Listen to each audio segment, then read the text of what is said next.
સુરત ખટોદરા વિસ્તારમાં આવેલ સુમન અમૃત આવાસ નામની એક બિલ્ડિંગમાં એક ગંભીર ઘટના બની છે. એક માતાએ તેના માત્ર 5 વર્ષના બાળક સાથે 14મા માળેથી કૂદીને આપઘાત કરવાનો પ્રયાસ કર્યો છે. આ ઘટનામાં બાળકનું ઘટના સ્થળે જ મોત થઈ ગયું છે, જ્યારે માતાને ગંભીર સ્થિતિમાં સિવિલ હોસ્પિટલમાં દાખલ કરવામાં આવી છે, જ્યાં તેની સારવાર ચાલી રહી છે. અત્યાર સુધીમાં માતા અને પુત્રની ઓળખ જાહેર થઈ નથી. આ કારણોસર ઘટના પાછળના કારણ અને પરિસ્થિતિઓ અંગે ખટોદરા પોલીસે તપાસ શરૂ કરી છે. આ બનાવ સમાજમાં આત્મહત્યા અને માનસિક સ્વાસ્થ્ય જેવા ગંભીર મુદ્દાઓ તરફ ધ્યાન ખેંચે છે. આવી કોઈ પણ માનસિક સંકટની સ્થિતિમાં મદદ માટે સંબંધિત હેલ્પલાઇન નંબરો પર સંપર્ક કરવાની અપીલ કરવામાં આવી છે. આજે ખટોદરા વિસ્તારના સુમન આવાસ છે, ભટાડ ચોકી વિસ્તારમાં.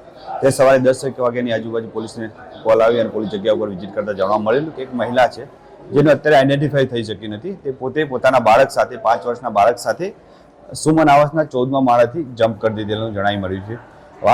આ બનાવમાં જગ્યા ઉપર જ બાળકનું ડેથ થયું છે. જે મહિલા છે એની કન્ડિશન ક્રિટિકલ કન્ડિશનમાં હોય. હાલ સિવિલ ખાતે એને સારવાર માટે લાવવામાં આવેલી છે.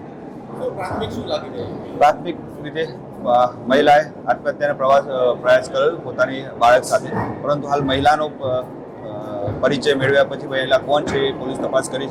ત્યારબાદ ખ્યાલ આવશે કે આ બનાવ પાછળનું મુખ્ય કારણ શું છે.